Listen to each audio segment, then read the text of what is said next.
ሰላም ሰላም። አቶ አቤልን ማግኘት ትችላለህ? አዎ መግባት ትችላለህ። አይ ካላስቸገርኩሽ ጥሪልኝ። እሺ። ማን ነው ልጅ? እኔ እንጃ አቤል አላውቀውም። እንዴ እናት አስገቢያቸውም እንዴ? ምናልባት ሆነ ምን ለመጠየቅ ይሆናል የመጡት። እምቢ አለ እና ሄዱ? ኧረ አለ አቤልን ጥሪልኝ አለ። ውይ እኔ የምፈልገው ነው እንዴ? አዎ አቤል። አቶ አቤል? አዎ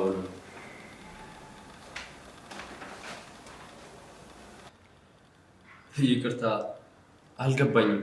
በአስቸኳይ ከዚህ ቤት ነው።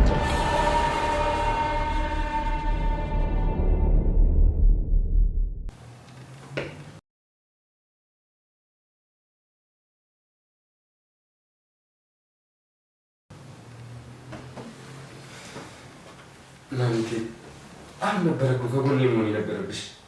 አቤል በእናትህ ተዋት። ድንገት የምታውቅ ከሆነ ትጨነቃለች እኮ። አየህ ቅድም ያልኩህ እኮ ይሄን ነው። ማውራት እንኳን አልችልም። አይደለም ስላመማት ብዬ እኮ። ይህ መማታ ማሚ ልጄን፣ ተስፋዬን፣ በረከቴን ገና ሳላየው እኮ አጣሁት። ገደሉብኝ።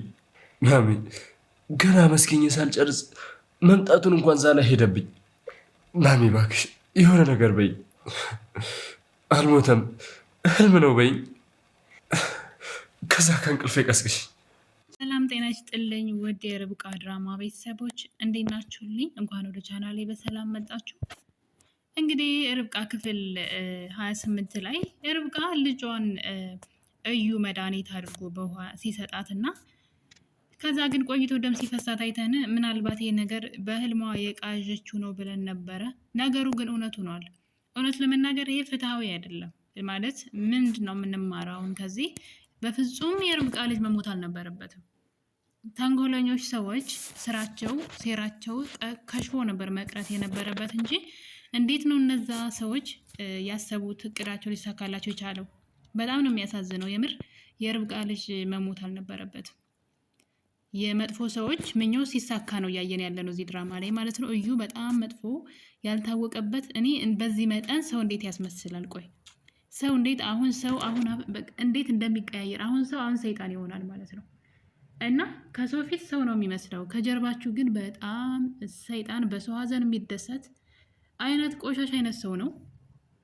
የርብቃ ልጅ ግን በፍጹም መሞት አልነበረበትም። በጣም በሚያሳዝን ሁኔታ ግን እውነቱ ነው። እንግዲህ ርብቃ ልጇ ሞቶባታል። ይሄ እኔ እንጃ አላቅም፣ ብቻ ብዙም ደስ አይልም። እንደዚህ መሆን አልነበረበትም። እንግዲህ ምን ማድረግ ይቻላል? የርብቃ ልጅ ሞቷል።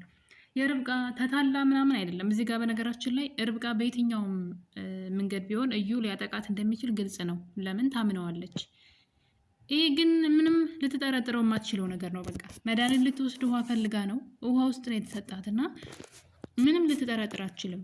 በዛ ላይ እዩ ሌሎች ድራማዎችንም ሲሰራ ቆይቷል። እንግዲህ አሁን ላይ የርብቃ ልጅ ለመሞቱ ራሱ ማሚቲ ተጠያቂ እንድትሆን እያመቻቸ ይገኛል።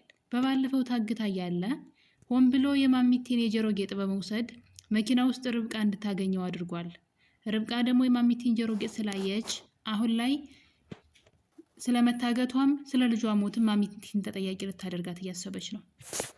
ተንኮሉ ምን አይነት ተንኮለኛ እንደሆነ ጥግ ድረስ ማለት ነው። መቲ ደግሞ አለች። መቲ በሰው ሀዘን በሰው መከራ የምትደሰት በነገራችን ላይ ለራሷ ነው የሚሆነው። እዩ ማለት ለእሷ እንኳን የማይመለስ ጭራቅ ነው። እየተጫወተባት እንደሆነ ብታቅ ኖሮ ምናልባት ከርብቃ የባሰም ነገ ላይ እሷ እንደምታለቅስ ግልጽ ነው።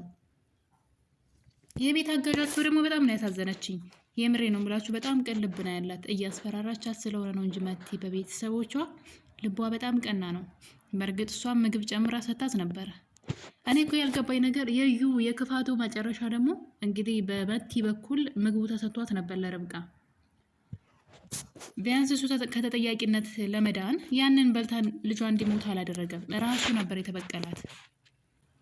ርብቃ ምንም ያደረገችው ነገር የለም። ግን እሱ ራሴ ካላደረግኩት በቃ ደስ አይለኝም፣ ሀዘኗን በእኔ እጅ ነው ማድረግ የምፈልገው አይነት ነገር ነው የሚመስለው። እና እንግዲህ ባላሰበችው ቅጽበት በውሃ ውስጥ መድኃኒት ጨምረው ሰጥቷታል።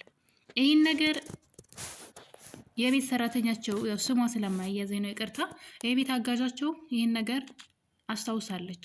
ርብቃ ለመጨረሻ ጊዜ የበላችው የተመገበችው ነገር ምንድን ነው ተብላ ስትጠየቅ ምግብ ቤት ውስጥ እንዳልበላች፣ ውጭ ምግብ በልታ እንደመጣች። ምክንያቱም የዛን ቀን ከአቤል ጋር ለምርመራ ወደ ሆስፒታል ሄደው ስለነበረ እናም ስትመለስ ውጭ ነው ምግብ የበሉት። ቤት ውስጥ ምንም አይነት ምግብ አልበላችም። ነገር ግን ያስታወሰችው ነገር አለ። የቤት አጋዣቸው ማለት ነው ርብቃ ምንም ነገር አታስታውስም። እዩ ውሃ ይዛ መድኃኒት ስትሰጣት ውሃ አላመጣችላትም ነበር። እናም ውሃ ውስጥ አዙ ስትላት እዩ እንዴት አታመጭም ብሎ አመነጫጭቋት ሂዶ እሱ ነበር ውሃ ያመጣላት።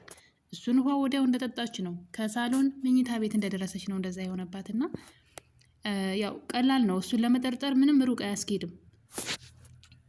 ማን እንደዛ አደረገ ለመጨረሻ ጊዜ ምን ተጠቀመች ይባል እዩ ውሃ ሰጥቷት ነው። በቃ ይሄን ማስታወስ ቀላል ነው። ግን ማንም ሰው አላየም ይሄን ነገር። የቤት አጋዣቸውና እራሷ ርብቃ እዩ ብቻ ናቸው የሚያውቁት። ርብቃ ነገሩን አላስታወሰችም። የቤት አጋዣቸው ግን ነገሩን እያስታወሰች እዩን ስለምትፈራው ማውራት አልፈለገችም። ሪች እዚህ ቤት ውስጥ ያለ ሰው ነው እሷ ላይ ይሄን ያደረገው። በምርመራ እንደታወቀው ከሆነ ተመርዛ ነው በምግብ ስለተመረዘች ነው ልጇ የሞተባት ተብሏል። ስለዚህ እዚህ ቤት ውስጥ ያለ ሰው ነው ያደረገው ሲባል እዩ እንግዲህ እንዴት እንደዚህ ያለሽ እዚህ ቤት ማን አለ? ሁላችንም የልጁን መምጣት በደስታ የምንጠብቅ ሰዎች ነን። ምን ለማለት ፈልገሽ ነው ብሎ አፏን ሲያስይዛት እያየን ነበረ።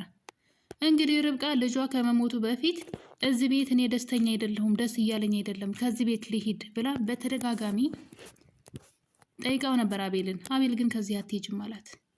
በዛ ላይ ደግሞ ሪችም ራሱን የደስተኛ አይደለሁም ሰሞኑን እየፈራሁኝ ነው እያሉ ነበር። እንግዲህ የፈሩት ነገር ደርሶባቸዋል። እኔ ግን ልክ ነው ብዬ አልልም። በፍጹም የርብቃ ልጅ መሞት አልነበረበትም። በጣም ነው የሚያስጠላው እውነት ለመናገር ከሆነ። የዩ ደግሞ የክፋት መጨረሻ በጣም ያሳፍራል። እናም እንግዲህ እዩ እዛ ቤት ድራማውን እየሰራ ነው። አሁን ላይ ተጠርጣሪዋን ማሚቲ እንድትሆን ሆን ብሎ የማሚቲን የጆሮ ጌጥ እንግዲህ መኪና ውስጥ አስቀምጦ ርብቃ ካገኘችው በኋላ የማንነቱን ስታጣራ የማሚቲ ሆኖ ተገኝቷል። እዩ ደግሞ እንግዲህ እዛ የማሚቲ ክላስ ውስጥ ማለት ነው ገብቶ የውርሱን ወረቀቶች ሁሉ አይቶ ነበረ። ማሚቴ ምን አስባ እንደሆነ አላውቅም። አንድም ነገር በአቤልና በርብቃ መካከል በአቤልና በርብቃ የሆነ ምንም አይነት ገንዘብ የለም። ሁሉም ንብረት በልጇ ስም ነው ያደረገችው። እዩ ደግሞ ልጅቷን በደንብ መቲን በመቅረብ ማለት ነው መቲ ጋር ያለውን ንብረት ወደ ራሱ ለማዞር እየጣረ ነበረ። እናም እንግዲህ እንደተፈራውም ቤት ማስወጫ ወረቀት ልኮላቸዋል። አያችሁ በአንዴ ሁሉ ነገር ሲያሳጣቸው እኔ ያለውኝ መቼም እናንተ ቤተሰብ አትመሰርቱ ደስተኛ አትሆኑም ሲል ነበረ። እንግዲህ ለጊዜውም ቢሆን ያሰበው እየተሳካለት ነው። እንደምታዩት ከቤት በአንድ ጊዜ ሊያስወጣቸው ነው። ልጃቸውን አሳጥቶ ደስታቸውን ነጠቃቸው። አሁን ደግሞ ቤቱን ደግሞ ሊያስለቅቃቸው ነው። በነገራችን ላይ ይህን ነገር እዩ እንዳደረገው ማሚቴ አይታለች። ለምን አቤል እያለቀሰ እዩ አቀፈውና ከኋላው እየሳቀበት የተሳለቀበት ነበረ። ማሚቴ ይህን ነገር በደንብ አይታለች። ማን ይሄን ነገር እንዳደረገው ማውቃለች። ስለዚህ አንዴ ብቻ ማሚቴ ማውራት ትጀምር እንጂ እዩ እንዳደረገው በቀላሉ ይታወቃል ማለት ነው። ግን አያስጠላም? የሰዎች ክፋት፣ የእዩ የሰይጣናዊ አስተሳሰብና ሰይጣናዊ ተግባሩ በጣም ነው የሚያስጠላው። የምሬ ነው የምላችሁ፣ በጣም በጣም ማለት ነው። ርብቃ እንደዛ ልጇን ተስፍስፍ እያለች እያለቀሰች፣ እሱ ግን ሲስቅባት ነበረ፣ ሲሳለቅባት ነበረ፣ ሰራውልሽ እያለ ማለት ነው። እና እንደዚህ አይነት ሰዎች አወዳደቃቸው ራሱ በጣም የከፋ ነው የሚሆነው። ማለት አንዳንዴ የሆነ ነገር ፈልገን ለምንፈልገው ነገር እንደው እስኪ ዋጋ ከፈልን እንበል፣ ወይ የሆነ ጥፋት እናጥፋ። እንዴት ሰው ከመሬት ተነስቶ ይህ ሁሉ ልጇን ባያሳጣትስ? በቃ ቤቱን እኮ አንዴ ወስዷል አይደላ? ልጇንም እንደዚህ ባያደርግስ?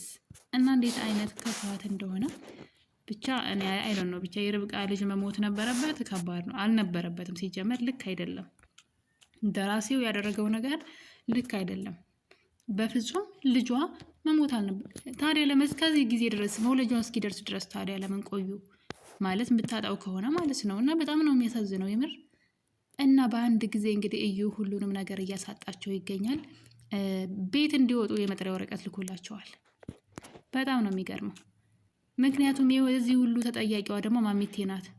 ቤቱንም ሳይቀር በልጇ ስም ነው ያደረገችው። እና የኔ ተወዳጆች ርብቃ ክፍል 29 ትንሽ የሚያስጠላ ነገር ነው። የርብቃ ልጅ ሞቷል እና አቤልን ቤታቸው እንዲለቁ መጥሪያ ተሰጥቷቸዋል። በቀጣይ በክፍል 30 እስከምንገናኝ ድረስ ሁላችሁንም አመሰግናለሁ። ይህን ቪዲዮ እስከ መጨረሻው በማየት ብትተባበሩኝ የኔ ተወዳጆች ሰዓት እንዲሞላልኝ ማለት ነው። ሼር እና ላይክ ደግሞ አድርጉ። ሀሳብ አስተያየታችሁን ኮሜንት ላይ ያስቀምጡልኝ። ሁላችሁንም ወዳችኋለሁ። በሌላ ቪዲዮ እስከምንገናኝ ድረስ ቸር ቆዩልኝ።